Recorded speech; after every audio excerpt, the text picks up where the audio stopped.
The mountain air tasted like pine and regret when I first saw the house. My house now, according to the lawyer's crisp envelope that had arrived 3 weeks after Marcus's funeral. I stood at the edge of the gravel driveway, my second-hand Honda looking pathetic against the backdrop of timber and stone that rose 3 stories into the overcast sky. The lawyer had called it a modest mountain property. Modest. The word felt obscene here, where floor-to-ceiling windows reflected clouds like mirrors, where the wraparound deck could have hosted my entire apartment building. Marcus had never mentioned this place. Not in our 2 years of marriage, not in the bitter 6 months of divorce proceedings, not even in the final phone call where he'd slurred apologies I couldn't accept. The inheritance made no sense. We'd ended badly, me with a restraining order, him with a cocaine habit that had turned my gentle husband into a stranger who put holes in walls. The key felt heavy in my palm, iron and old-fashioned despite the house's modern lines. My fingers trembled as I approached the front door, and I hated myself for it. 28 years old and still jumping at shadows, still checking over my shoulder, still poor enough that inheriting anything felt like a cosmic joke. The lock turned with a smooth click that seemed too loud in the mountain silence. Inside, the air smelled wrong. Not musty or abandoned, but lived in. Cedar and something darker, leather, maybe whiskey, definitely masculine. The entryway opened into a great room with vaulted ceilings and a stone fireplace that could have swallowed me whole. Everything was clean, dust-free. The leather couch still held the impression of someone sitting there recently. My pulse quickened. The lawyer had said the property had been empty for months.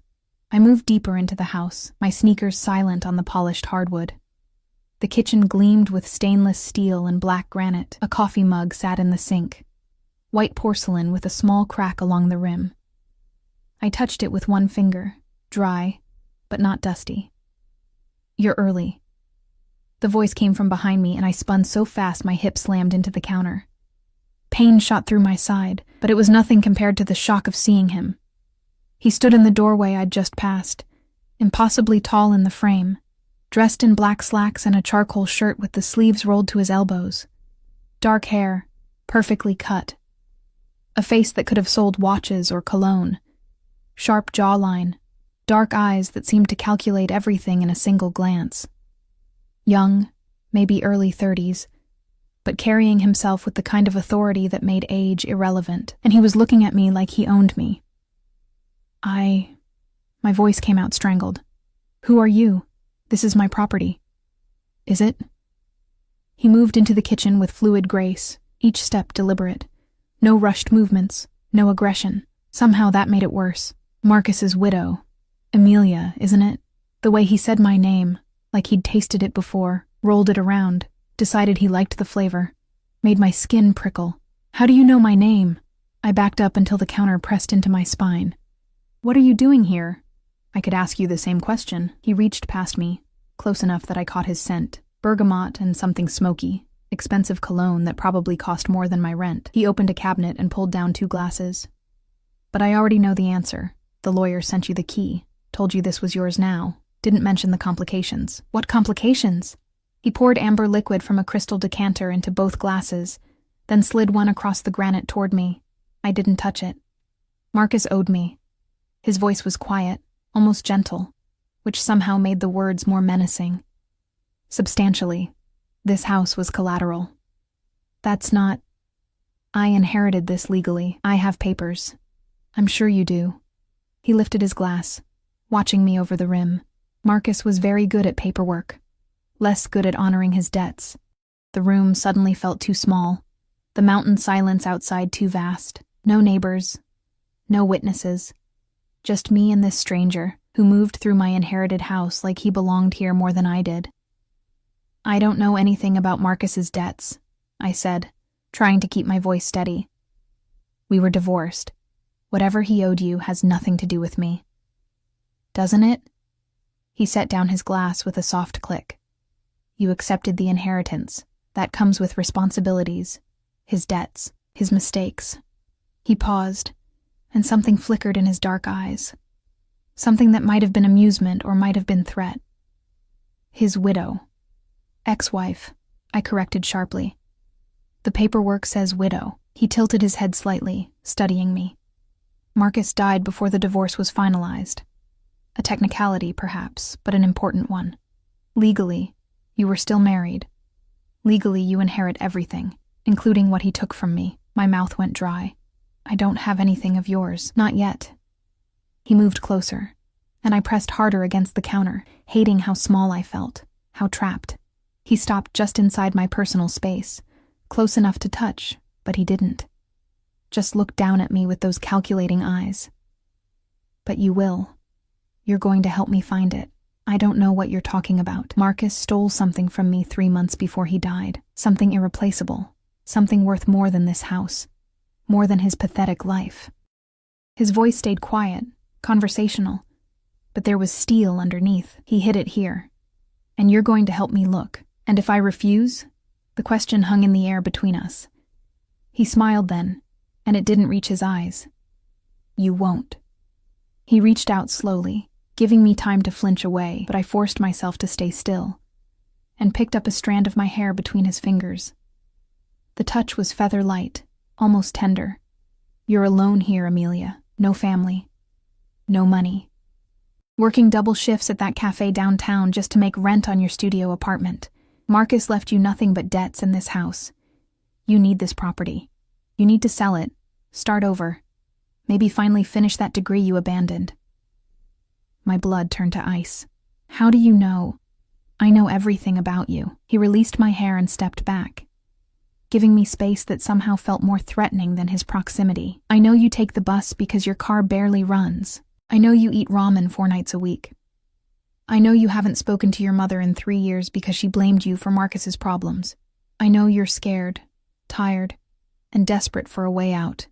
Tears burned behind my eyes, but I refused to let them fall. You've been watching me. I've been protecting my interests. He picked up his glass again, swirled the liquid. Marcus was a problem that solved itself. But what he took from me is still missing. You're the key to finding it. I told you I don't know anything. Then we'll figure it out together. He moved toward the entryway, then paused and looked back at me. I'm staying here until we do. The guest house out back. You can have the main residence. Consider it a courtesy. You can't just... I can. The steel in his voice hardened. This property may be in your name now. But Marcus signed contracts long before he died. Contracts that give me certain rights. Push back, and my lawyers will tie this up in court for years. You'll spend everything you don't have fighting a battle you can't win. Or... He paused, letting the word dangle. You can cooperate. Help me find what's mine. And when this is over, you walk away with the house, free and clear. Your fresh start. Your escape. I wanted to scream, to run, to call the police.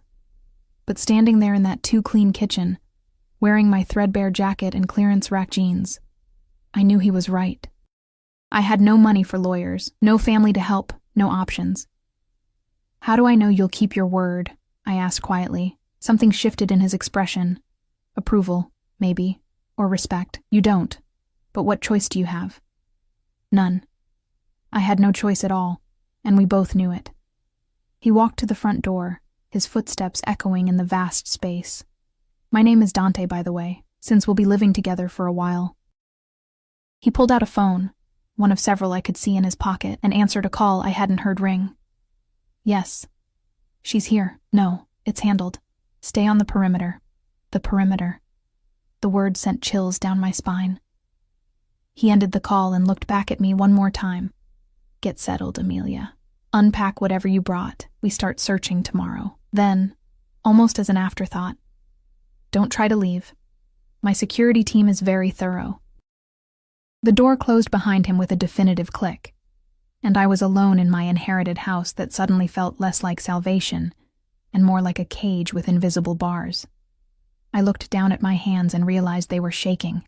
Outside the window, I caught a glimpse of movement, a figure in a dark suit, walking the tree line, then another near the driveway. Dante hadn't been exaggerating about security. I was trapped on a mountain with a man who knew everything about me, who moved through shadows like he owned them, who spoke of debts and stolen property and consequences with the casual certainty of someone who'd never been told no.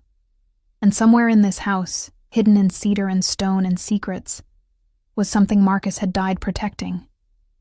something Dante would kill to get back. I set my bag down on the leather couch and tried to stop shaking, tried to think, tried to find some way out of the trap I'd walked into the moment I'd turned that iron key in the lock. The mountain wind rattled the windows, and in the gathering dusk, the house's shadows grew longer, darker, hungry. I was alone with a beautiful monster, and I had nowhere left to run. I didn't sleep that first night. The master bedroom was too large, too exposed. Windows on 3 sides that turned the room into a fishbowl once darkness fell. I'd pulled the curtains closed, but it didn't help. Every creak of the house settling, every whisper of wind through the pines, every distant footstep of Dante's security team prowling the perimeter. It all felt like a countdown to something I couldn't name.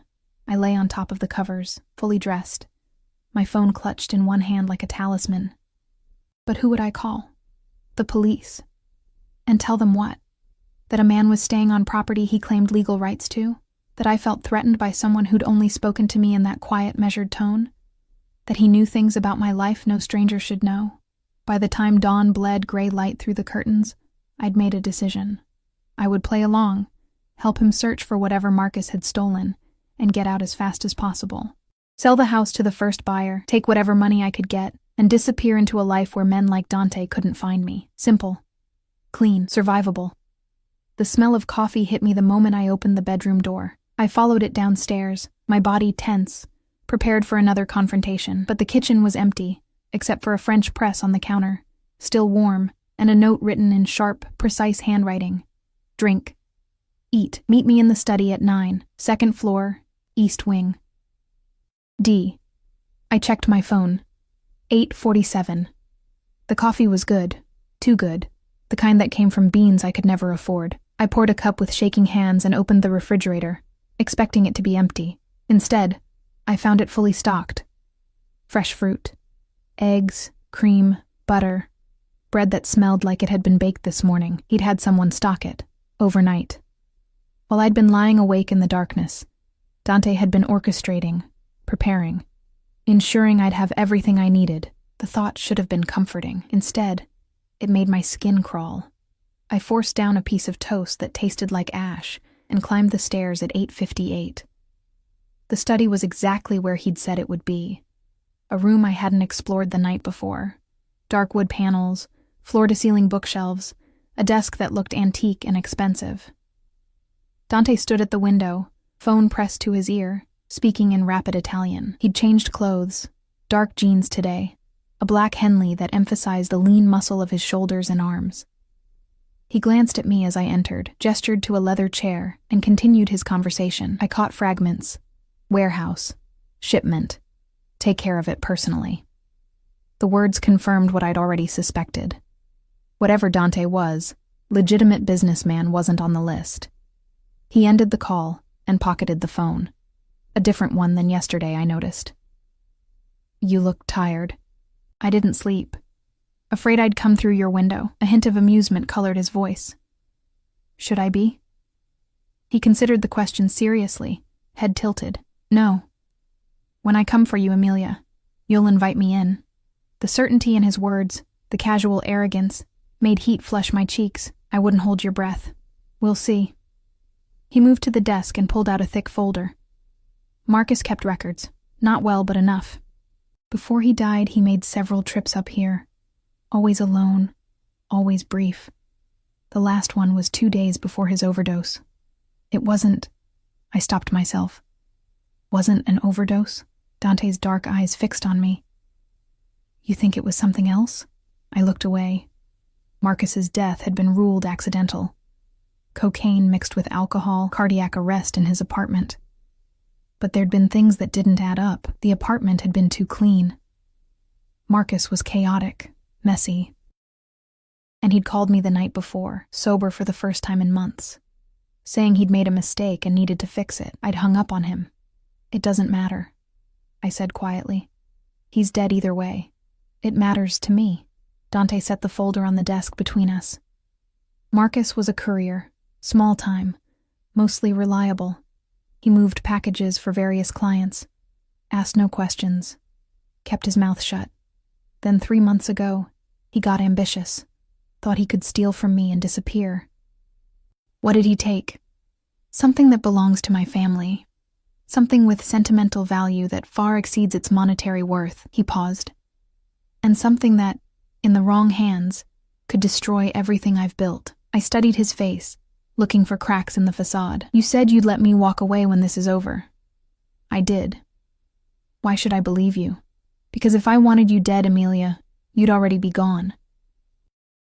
He said it so simply, so matter-of-factly, that it took a moment for the words to register. "You're useful alive. You knew Marcus. You understand how he thought. And whether you realize it or not, he left you clues. I haven't spoken to Marcus in almost a year. Yet he left you this house, in his will, drafted just 2 weeks before he died. Why?" The question hung between us. I had no answer. Dante opened the folder and spread photographs across the desk, the house from different angles, the property boundaries marked in red. Outbuildings I hadn't noticed yesterday. A shed, a garage, the guest house where Dante was staying. "We search systematically," he said. "Every room, every closet, every floorboard. Marcus hid something here. We're going to find it." We spent the next 6 hours tearing apart my inherited house. Dante was methodical, efficient, moving through spaces with the precision of someone who'd done this before. He checked behind picture frames, removed vent covers, tapped walls listening for hollow spaces. His security team, 3 men who never spoke, never smiled, just watched with dead eyes, brought equipment. Scanners, metal detectors, tools I couldn't name. I felt useless, following him from room to room, watching him dismantle my supposed inheritance piece by piece. "Here," he handed me a box from the hall closet. "Go through this. Look for anything unusual." The box contained Marcus's things. Old clothes, a watch, receipts, photos. My hands trembled as I sifted through the debris of his life. There was a picture of us on our wedding day. I looked so young, so hopeful. Marcus looked clean-cut, handsome, nothing like the hollow-eyed stranger he'd become. "You loved him." Dante's voice came from behind me, closer than I'd expected. "Once." I set the photo down. Before the drugs. Before everything fell apart. What happened? Started staying out all night. He changed. Coming home paranoid, aggressive. Money disappeared from our account. Then the drugs showed up. Then the men he owed money to. I looked up at Dante. "Men like you. I never sold Marcus drugs, but you used him. He was paid well for his services. What he did with the money was his choice." Dante crouched beside me, close enough that I could feel the heat radiating from his body. "You think I corrupted him, made him into something he wasn't, didn't you?" "No, Amelia. I just gave him opportunities to reveal who he already was." His hand covered mine on the box, warm and steady. "People don't change. They just stop pretending." I pulled my hand away, pulse racing. "Is that what you tell yourself? To sleep at night?" "I sleep fine." He stood, towering over me again. "Take a break. You're shaking. I'm fine." "You're exhausted." He pulled out his phone, a third one, I counted, and sent a text. "Lunch will be here in 20 minutes. Go wash your face. Breathe."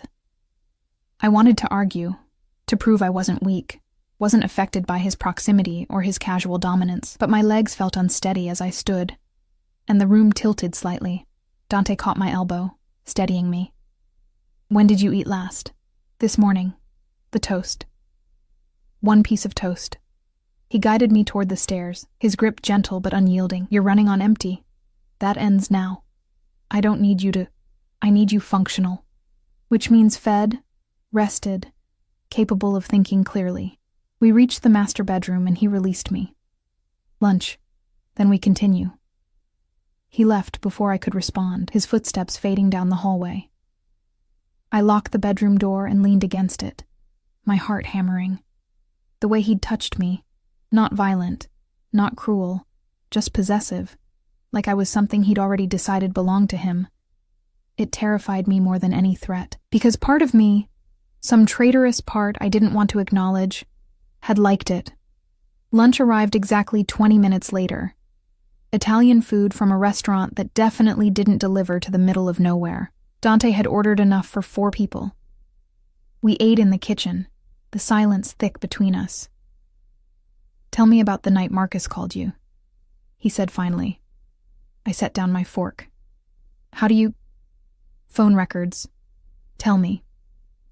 I took a breath, steadying myself. He called around midnight. He sounded different, clear. Said he'd made a terrible mistake and needed to make it right. That he was sorry for everything. Then he asked me a strange question. Dante leaned forward. What question? He asked if I remembered the first place we talked about running away to, when we were young and stupid and thought we could escape everything. And where was that? I looked at Dante, at the intensity in his dark eyes, and felt something shift. This mattered. This was important. A cabin, I said slowly. His grandfather's cabin. Up here. Somewhere in these mountains. Marcus used to talk about it all the time. Said it was the only place he'd ever felt safe. Dante stood so abruptly his chair scraped against the floor. Show me the property maps. Now. We spread them across the kitchen table. The main house, the guest house, the garage, all marked clearly. But there, at the edge of the property line, almost hidden in the dense tree cover, was a small structure I'd missed before. A cabin. Dante was already moving, phone to his ear, barking orders in Italian. We go now, before it gets dark. It's barely 2. Now, Emilia. He grabbed a jacket from the hall closet and tossed me one. My men will sweep the perimeter first. Then we go in together.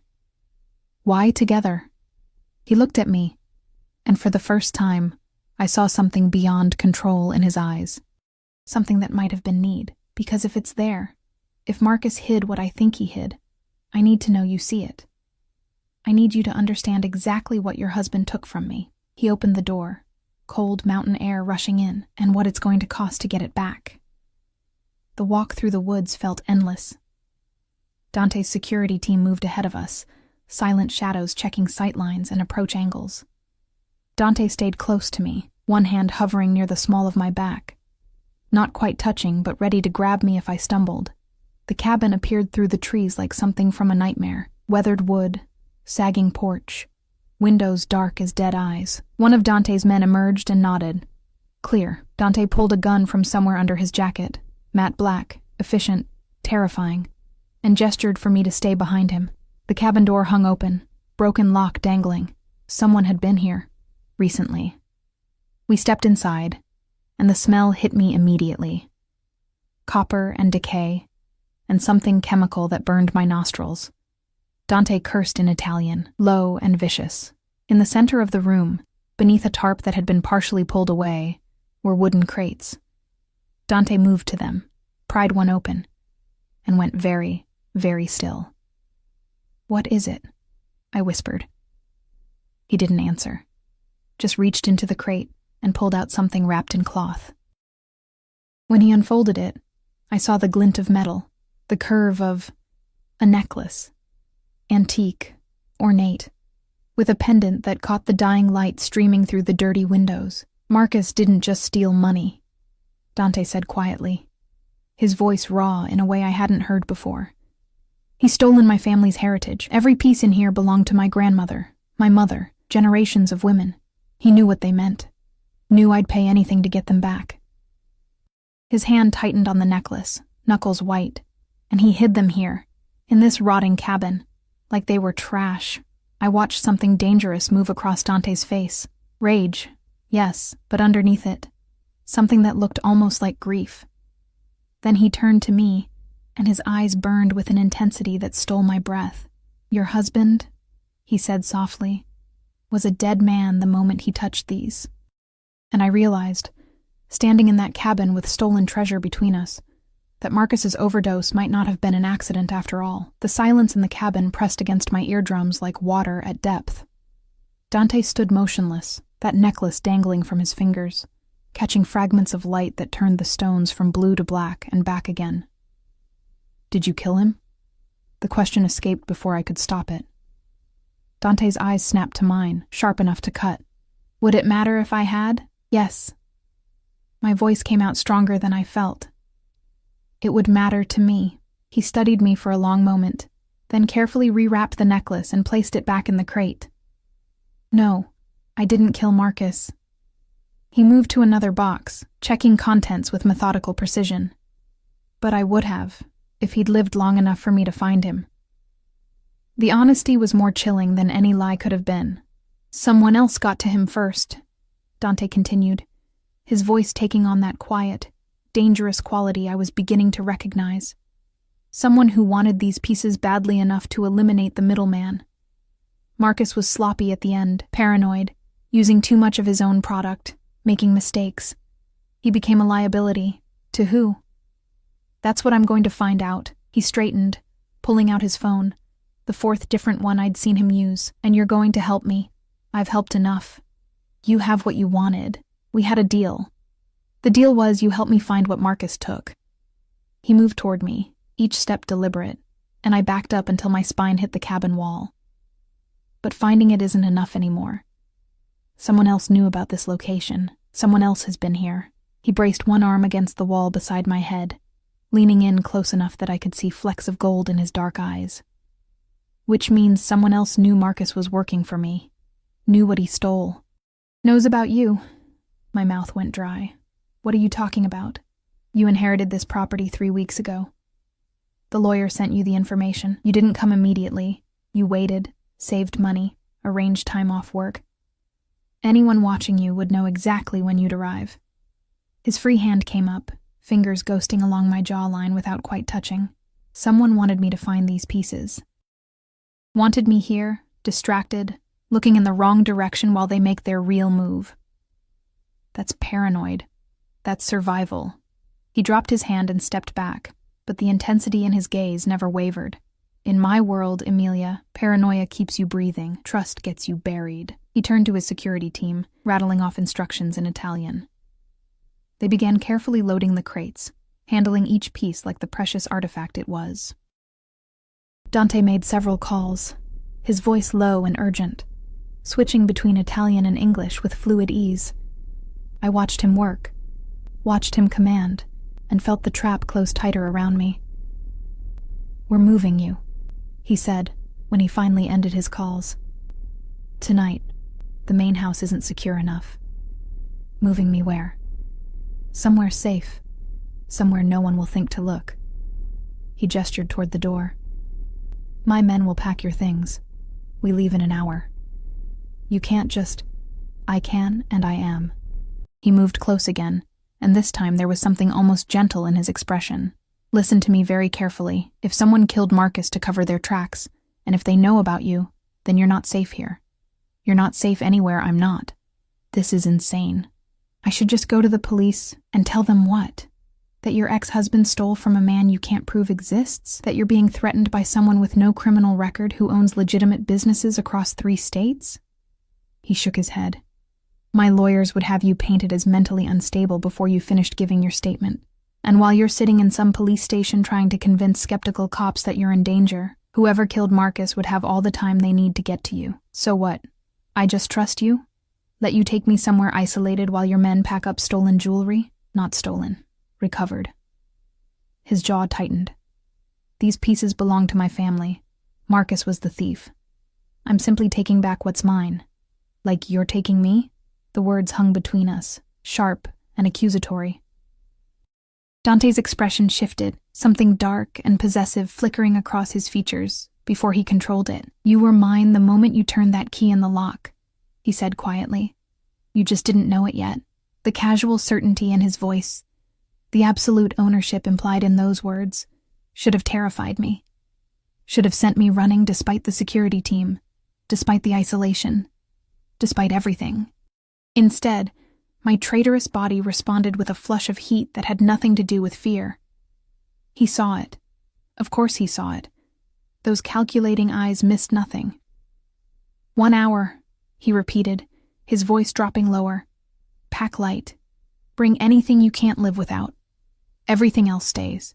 Then he walked out of the cabin, leaving me trembling against the wall, hating him and hating myself more for the way my pulse raced every time he came near.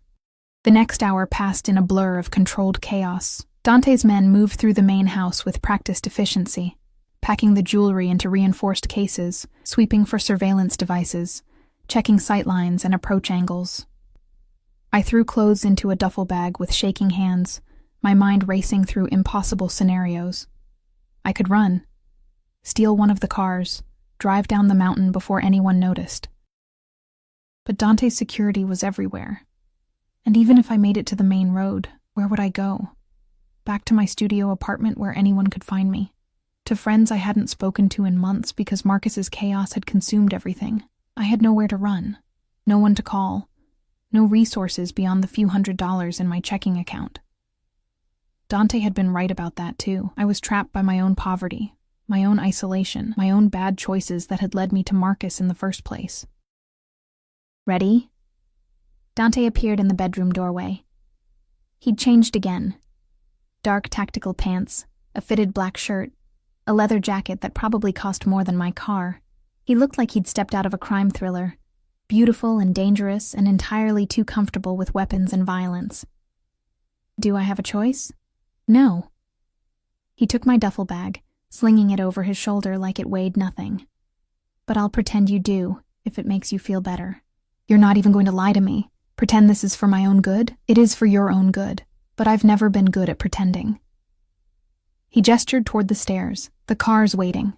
The vehicle was exactly what I'd expected. A black SUV with tinted windows, reinforced panels, and enough luxury interior to make my entire apartment look like a cardboard box. 2 of Dante's men sat in the front seat, silent and alert. Dante guided me into the back, his hand on my lower back again in that proprietary way that made my skin prickle. He slid in beside me, close enough that his thigh pressed against mine in the confined space. Where are we going? I asked, as the SUV pulled away from the house. A place I own, secure, off the grid. He pulled out yet another phone and began typing. You'll be safe there while I handle the situation.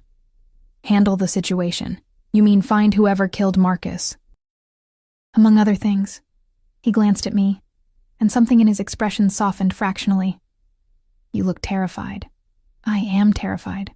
You've kidnapped me. Protected you. There's a difference. Not from where I'm sitting. He considered this, then reached over and took my hand. The gesture was so unexpected, so gentle compared to everything else, that I froze. His thumb traced circles on my palm, slow and hypnotic. I know you're scared, he said quietly. I know this isn't what you wanted, but I need you to trust that I'm very good at keeping what's mine safe. I'm not yours. Not yet. His grip tightened slightly, but you will be, Amelia, because you're starting to realize something important. What's that?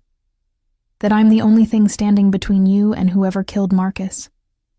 That I'm the only person in your life right now who tells you the truth, even when it's ugly. That you're safer with me than you've been in years. Even if it doesn't feel like it. He released my hand and settled back against the seat.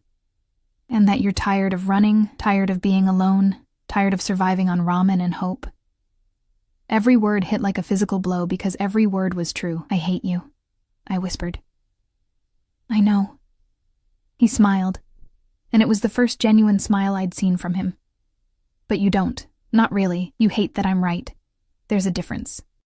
The drive took 2 hours, winding down the mountain and then back up through roads that became progressively narrower, more isolated.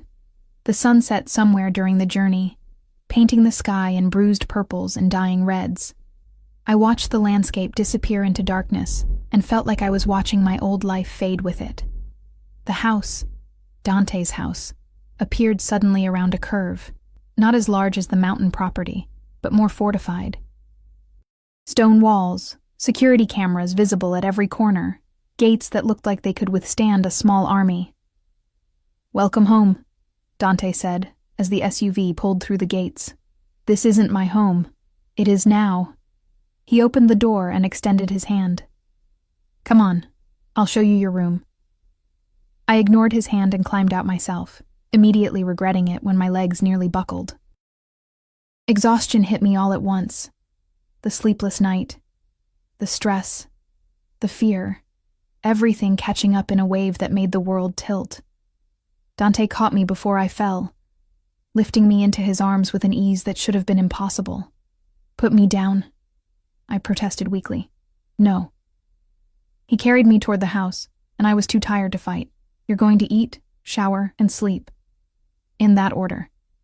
And before you argue, remember that I always get what I want, arrogant bastard. Accurate bastard. He shouldered open the front door and carried me through a foyer that gleamed with marble and modern art. But I'm your arrogant bastard now, so you'd better get used to it. He took me upstairs to a bedroom that was bigger than my entire apartment. Floor-to-ceiling windows overlooked the valley below, now just darkness scattered with distant lights. A king-sized bed dominated the space, covered in white linens that looked impossibly soft. Dante set me down gently on the edge of the mattress. Bathroom's through there. I'll have food sent up in 15 minutes. Don't try to leave.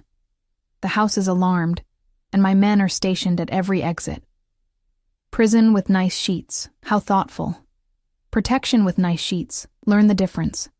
He moved toward the door, then paused and looked back. Emilia? What? You asked earlier if I killed Marcus. His dark eyes held mine. I didn't. But I will kill whoever did, not for him. I couldn't care less about Marcus, but because they threatened what's mine. And I protect what's mine with extreme prejudice.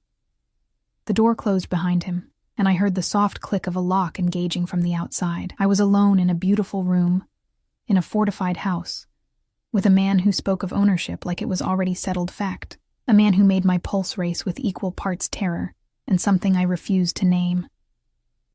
I looked down at my hand, where his thumb had traced those slow circles, and my skin still tingled from his touch. Outside the window, night had swallowed the valley completely, leaving nothing but darkness and the reflection of my own frightened face staring back at me. Somewhere out there, Marcus's killer was moving, planning, hunting, and inside these walls, Dante was hunting them back. I was caught between predators, and I had no idea which one would devour me first. The thought should have been terrifying. Instead, as I lay back on sheets that smelled like bergamot and smoke, I realized with sick certainty that part of me was already hoping it would be him. I woke to sunlight streaming through unfamiliar windows and the smell of coffee that didn't come from a cheap drip machine. For a moment, I forgot where I was. Then memory crashed back. The cabin, the jewelry, Dante's hand on mine in the SUV. His declaration of ownership that should have repulsed me but instead left me feeling strangely anchored. The bedroom door stood open. I hadn't heard it unlock. I found clothes laid out on a chair near the bathroom. Designer jeans in exactly my size. A cashmere sweater softer than anything I'd ever owned. Undergarments still wrapped in tissue paper. Everything fit perfectly, because of course it did. Dante knew my size the same way he knew everything else about my life. The surveillance should have horrified me. Instead, as I pulled on clothes that actually fit instead of hanging loose from too many skipped meals, I felt something dangerously close to gratitude. I hated myself for it. Downstairs, I followed the coffee smell to a kitchen that belonged in an architectural magazine. All glass and steel and granite, with windows overlooking a valley that stretched for miles. Dante stood at the counter, phone pressed to his ear, dressed in dark slacks and a white shirt with the sleeves rolled up. He looked like he'd stepped out of an executive boardroom, except for the gun I could see holstered at his hip. He saw me and ended his call immediately. You slept. Not a question. A statement of fact, like he'd been monitoring me even unconscious. I was exhausted. I moved to the coffee pot, needing something to do with my hands. Nice prison you have here. It's not a prison if you're being kept safe. He pulled out a chair at the kitchen island. Sit. Breakfast will be ready in a minute. I can make my own. Sit. Emilia. The steel in his voice left no room for argument. I sat, and within moments, a woman appeared from somewhere in the house with a plate of eggs, bacon, fresh fruit, and pastries that looked like they'd been baked this morning. She set it in front of me without a word and disappeared again. You have staff, I said stupidly. I have people who ensure my life runs smoothly. Dante poured himself coffee and leaned against the counter, watching me with that intense focus that made me feel like a specimen under glass. Eat. I picked up a fork, my hand steadier than yesterday. What happens now? Now I find out who killed Marcus and who knew about the jewelry. He pulled out his phone. I'd lost count of which one, and showed me a photograph. Recognize him. The man in the photo was older, maybe 50s, with the kind of face that spoke of too many late nights and bad decisions. Something about him tickled at the edge of memory. I don't know. Maybe. I studied the image closer. Marcus had a lot of friends I never met. People he worked with. His name is Victor Rossi. He runs operations for the Calabrese family out of Chicago. Dante swiped to another photo, this one showing Victor in conversation with someone whose face was obscured. He was in the area 2 weeks ago, right around the time Marcus's lawyer would have sent you the inheritance papers. You think he killed Marcus? I think he was there when Marcus died. Whether he pulled the trigger himself or just watched. Dante shrugged, the gesture elegant and dismissive. Either way, he's involved. And he's coming for what's left. What's left? Dante's eyes locked on mine. You. The word hung in the air between us, heavy with implication. I don't understand, I said quietly. I'm nobody. I don't know anything. Marcus and I barely spoke for months before he died. But you inherited his property, his accounts, his records. Dante set down his phone and moved closer, pulling out the chair beside me. And more importantly, you're his widow, which means legally, you have claim to anything he possessed, including things Victor believes belong to him. Like what? Information, codes, account numbers. He reached out and tucked a strand of hair behind my ear, the gesture intimate and possessive. Marcus was sloppy, but he wasn't stupid. He would have kept insurance, proof of who hired him, what they wanted, where the money went. That information makes you valuable, and valuable things attract dangerous attention. My appetite vanished. I set down my fork with a trembling hand. So I'm bait. No. His hand cupped my cheek, thumb brushing my cheekbone. You're protected. There's a difference. Victor wants what Marcus had. I'm going to let him think he can get to it through you. And when he makes his move, the smile that crossed Dante's face was beautiful and terrible. I'll be waiting. You're using me. I'm keeping you alive. His thumb traced my lower lip, and I stopped breathing. Anyone else would have killed you already, Amelia, just to tie up loose ends. But I don't waste useful things. And you're very useful to me, because of what I might know, among other reasons. His dark eyes dropped to my mouth, and heat flooded through me. You're starting to understand how this works. What works? Power. Protection. The way we take care of what belongs to us. He stood abruptly, breaking the spell. I have meetings today. You'll stay here. My security team knows you're not to leave the grounds. The house is fully stocked. Help yourself to anything you need. There's a library on the second floor, a gym in the basement, a pool out back, a gilded cage, the most comfortable one you've ever been in. He picked up his jacket from where it hung over a chair. I'll be back tonight. We'll have dinner. You can ask me all the questions I see burning in those scared eyes. I'm not scared of you. Liar. He leaned down, his mouth so close to my ear I could feel his breath. But you're not scared enough. That's what makes you interesting. Then he was gone, leaving me alone in that beautiful kitchen with half-eaten breakfast and a pulse that wouldn't slow down. The day stretched endlessly. I explored the house because there was nothing else to do. Room after room of expensive furniture and original art, and the kind of quiet that came from thick walls and isolation. I found the library Dante had mentioned, shelves packed with books in multiple languages. First editions. Rare volumes. A collection that spoke of old money and careful curation. I pulled out a leather-bound copy of Dante's Inferno and almost laughed at the irony. Of course he'd have this. Of course he'd name himself after the poet who'd written about hell. I read until my eyes hurt, trying to lose myself in Italian poetry I could barely understand. But my mind kept drifting to Dante's hands on my face, his thumb on my lip, the casual way he'd claimed ownership like it was already decided. The sun was setting when I heard voices from downstairs, male, speaking rapid Italian. I moved to the top of the stairs and listened, catching fragments. Victor, warehouse, tomorrow night. Trap, then Dante's voice, quiet and deadly. She stays here. No one gets close to her. Anyone tries. You have permission to eliminate them. She. Me. He was talking about me. I retreated to the bedroom before anyone saw me eavesdropping, my heart hammering. Tomorrow night. Whatever was coming, it was happening soon. Dinner appeared on a tray at 7, more food than I could possibly eat, perfectly prepared. I picked at it while sitting on the bed, watching darkness swallow the valley below. Security lights dotted the perimeter, and occasionally I'd catch glimpses of Dante's men patrolling. He'd meant what he said about protection. This wasn't just a house, it was a fortress. Dante appeared in my doorway at 9, loosening his tie with one hand while scrolling through his phone with the other. He looked tired for the first time since I'd met him. Shadows under his eyes, tension in his shoulders. Long day? I asked before I could stop myself. Productive day. He pocketed his phone and studied me. You've been thinking too much. I can see it on your face. You told your men to kill anyone who gets close to me. You were listening. A hint of approval colored his voice. Good, you're learning to pay attention. Is Victor coming here? Not here, but soon. Dante moved into the room, shedding his jacket and tossing it over a chair. I'm moving up the timeline. Tomorrow night, we're going to give him what he wants. Which is? You.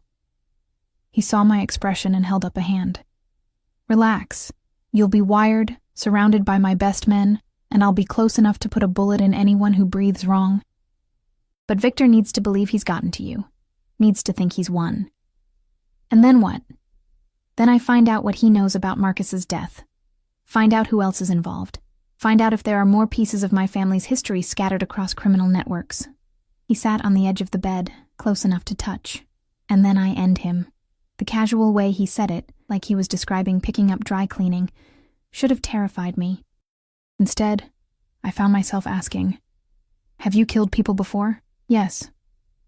No hesitation, no shame, just honesty. When necessary, when they threaten what's mine or betray my trust. I don't enjoy it if that's what you're asking, but I don't lose sleep over it either. And you think I can just be okay with that? With you? I think you already are. He reached out and took my hand, pulling me closer until I was sitting right beside him. I think you've been alone so long that having someone willing to burn the world down to keep you safe sounds less like a threat and more like a promise you've been waiting your whole life to hear. The words hit too close, cut too deep. Tears burned behind my eyes, and I looked away. Hey. His hand cupped my chin, gently turning my face back to his. I'm not judging you. I'm telling you I see you. The real you. Underneath all that fear and pride. The woman who stayed with Marcus even when he became a stranger. The woman who works herself to exhaustion just to survive. The woman who walked into that mountain house expecting salvation and found me instead. And what did you find? I whispered. Someone worth keeping. His thumb brushed away a tear I hadn't felt fall. Someone who doesn't break easy. Someone who looks at me like I'm dangerous but doesn't run. Someone who makes me want things I stopped wanting years ago. Like what? Like this. He leaned in slowly, giving me time to pull away, to say no. To remember that he was a criminal and I was his prisoner, and nothing about this was right or sane or safe. I didn't pull away. His mouth was warm on mine, gentle in a way that contradicted everything else about him. No force, no demand, just exploration. His hand slid into my hair, cradling my head while his lips moved against mine with devastating patience. I kissed him back because I was tired of being alone, tired of being scared, tired of pretending I didn't feel the pull between us. Because his words had stripped away every defense I'd built, and underneath them was just a woman who needed, someone to see her as worth protecting. When he finally pulled back, his dark eyes searched mine. Tell me to stop. I can't. Tell me you don't want this. I can't do that either. Amelia, something almost like pain crossed his face. If we do this, if I make you mine completely, there's no going back. I don't share. I don't let go. You become part of my world, my life, my every decision. You understand what that means? It means I stop running, stop being alone, stop pretending I can survive on my own when we both know I'm drowning. I touched his face, feeling the stubble along his jaw. It means I choose the devil I know over the one that killed Marcus. I'm not a devil. I'm worse. But his hands pulled me closer, settling me against him. Devils eventually let you go. I won't. Promise? The word came out broken, desperate, revealing everything I'd tried to hide. He heard it. Heard the plea underneath. The loneliness, the exhaustion, the need to finally stop fighting and let someone else carry the weight. I promise. He kissed me again, deeper this time, claiming me with mouth and hands, and the certainty that radiated from him. You're mine now, Emilia, mine to protect. Mine to keep. Mine to possess in every way that matters. Yours. I whispered against his lips, and felt the last of my resistance crumble. He laid me back on the white sheets, and covered my body with his. And outside the fortress walls, Marcus's killer was hunting. But inside, wrapped in Dante's arms, I finally stopped shaking. I woke wrapped in Dante's arms, sunlight painting gold across his sleeping face. He looked different like this, younger, softer. The deadly edge smoothed away by unconsciousness. His arm was heavy across my waist, possessive even in sleep. I studied the strong line of his jaw, the dark lashes against his cheeks, the small scar near his temple that I hadn't noticed before. A killer. A criminal. A man who'd turned me into his possession with calculated precision. And somehow, lying there in his bed with his scent on my skin and his warmth surrounding me, I felt safer than I had in years. His eyes opened, focusing on me immediately with the alertness of someone who never truly sleeps deeply. You're thinking too loud, just wondering what I've gotten myself into. Me. You've gotten into me. He pulled me closer, kissing my forehead with surprising tenderness. No regrets? Ask me after tonight. I traced the scar near his temple. What happened here? Knife fight. I was 19 and stupid. He caught my hand, pressed it to his lips. Still have the scar to remind me that arrogance gets you cut, and yet you're still arrogant. I learned to be better at it. He sat up, muscles shifting under skin, and reached for his phone on the nightstand. 3 messages appeared on the screen, and his expression hardened. Victor's moving faster than expected. We need to accelerate the timeline. Fear spiked through me. How fast? Tonight. He knows you're here. Probably has had surveillance on the property for days. Dante's jaw tightened, which means he's desperate. Desperate men make mistakes, and I'm going to exploit every single one. He climbed out of bed, already shifting back into the dangerous man who commanded empires. Watching him dress was like watching someone put on armor, each piece of clothing another layer of control, until the vulnerable man who'd held me was buried under the calculating predator. What do I need to do? I asked. Exactly what I tell you, when I tell you, without question. He turned to face me, and his eyes were hard. Lives depend on your obedience tonight, Emilia. Mine, yours, my men's. You hesitate, you question, you panic. People die, understand? I nodded, throat tight. Say it. I understand. Good.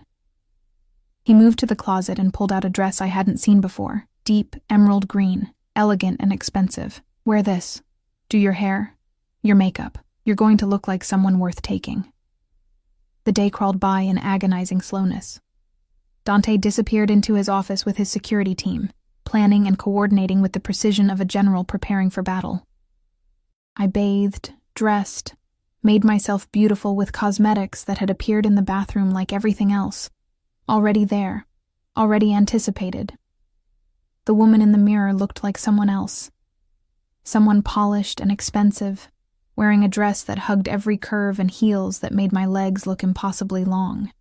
I barely recognized her. Dante found me standing there, staring at my reflection. He came up behind me, hands settling on my waist, and met my eyes in the mirror. Perfect. He kissed my neck, just below my ear. Victor won't be able to resist, and if something goes wrong, it won't. Absolute certainty. I've done this 100 times, Kara. I know every move, every angle, every possible outcome. You're safe because I say you're safe. That's not how the world works. It's how my world works. He turned me to face him, hands framing my face. Trust me. Just for tonight. Trust that I won't let anything happen to you. I looked into those dark eyes and found myself nodding. Okay. Okay. He kissed me once, hard and possessive. Let's go end this. The warehouse sat on the outskirts of the city, industrial and abandoned looking from the outside. Inside, Dante's men had transformed it into a trap. Lighting positioned just right, cameras hidden in shadows, weapons stashed at strategic points. He'll come in through the east entrance, Dante explained, showing me a tablet with the building's layout. You'll be here, in the main floor, sitting at this table, visible but not obviously bait. I'll be in the rafters with a sniper rifle. My men will be positioned here, here, and here. He pointed to locations around the perimeter. The moment Victor shows himself, the moment he reveals what he knows, I end this. You mean you kill him? Yes. No apology. No justification. Just fact. He killed Marcus to cover his tracks. He'll kill you for the same reason. I'm simply being more efficient about it. A tech appeared and began fitting me with a wire. Small, nearly invisible, tucked against my skin beneath the dress. Dante supervised every step, his hands occasionally brushing mine, steadying me when I trembled. Remember, he said quietly, you're scared but trying to hide it. You think you're meeting someone who can help you understand what Marcus was involved in. You don't know I'm here. You don't know this is a trap. You're just a frightened widow looking for answers. I don't have to act that part. I know. He kissed my forehead. That's what makes you perfect for this. They positioned me at a metal table in the center of the warehouse floor. A single light overhead creating a pool of illumination in the darkness. I could feel Dante's presence somewhere above me. Could sense his men in the shadows. But I'd never felt more alone. Minutes stretched into eternity. Then I heard it. Footsteps. Multiple sets. Approaching from the east. Victor Rossi emerged from the darkness with 3 men flanking him. He looked exactly like his photo. Older, weathered, with eyes that had seen too much and cared too little. He smiled when he saw me, and it was the smile of a shark. Mrs. Moretti. His accent was thick, Eastern European underneath the American veneer. Thank you for agreeing to meet. You said you had information about my husband. I kept my voice steady, remembering Dante's instructions. About what he was involved in. Oh, I have information. Victor pulled out the chair across from me and sat, his men spreading out to watch the perimeter. Your husband was a thief. He stole from very powerful people. People who don't forget, who don't forgive. The jewelry, I said, the pieces he hid in the cabin. Victor's eyes sharpened. So you found them. Good. That makes this easier. Where are they now? Somewhere safe. Nothing is safe for me, Mrs. Moretti. He leaned forward, and I caught the smell of cigarettes and old violence. Marcus learned that lesson too late, but you're a smart girl. You can give me what I want, and I'll let you walk away. Start over somewhere new, forget any of this ever happened. And if I refuse, then you join your husband in the ground. He said it casually, like discussing the weather. He made a mistake, thinking he could hide from me. Thinking that pitiful mountain house would protect him. I found him easy enough, made his overdose look accidental enough. No one asked questions about a junkie dying alone in his apartment. My blood ran cold. You killed him. I eliminated a problem. Victor shrugged. Just like I'll eliminate you, unless you're smarter than he was. Now, the jewelry. Where is it? I don't have it. Then who does? I do. Dante's voice rang out from above, and Victor's head snapped up. But it was too late. Red laser dots appeared on Victor's chest, his forehead, his throat, 3 sniper rifles from 3 different angles. Victor's men reached for weapons, but Dante's security team emerged from the shadows faster. The warehouse exploded with movement, shouting, the sound of bodies hitting concrete, weapons being disarmed with brutal efficiency. Victor remained frozen, staring up at where Dante descended from the rafters with inhuman grace, rifle slung across his back, handgun drawn and pointed directly at Victor's head. Hello, Victor. Dante's voice was pleasant, almost friendly. Thank you for confessing to Marcus's murder. My lawyers will enjoy presenting that recording in court, along with the video footage from 6 different angles. Victor's face went white. Dante. I didn't know. The girl, she's nothing, she's mine. Dante moved to stand behind my chair, one hand settling on my shoulder. The touch was possessive, protective, absolute. Which means you just threatened my property, my future, my family. Family. Victor's eyes widened. You're protecting her? She's just some broke waitress, nothing special. Special enough that I'll paint these walls with your blood if you finish that sentence. Dante's grip on my shoulder tightened slightly. You killed Marcus to hide your involvement in stealing my family's jewelry. You thought you could eliminate the evidence and claim the pieces for yourself. But you made 2 mistakes, Victor. What mistakes? First, you underestimated how much I care about what's mine. Not just the jewelry, though I'll be taking that back along with interest for the disrespect. But this woman. My woman. You threatened her, which means you threatened me. And the second mistake? Victor asked, though he looked like he already knew the answer. You confessed to murder on camera, surrounded by witnesses. Dante smiled, and it was the most terrifying expression I'd ever seen.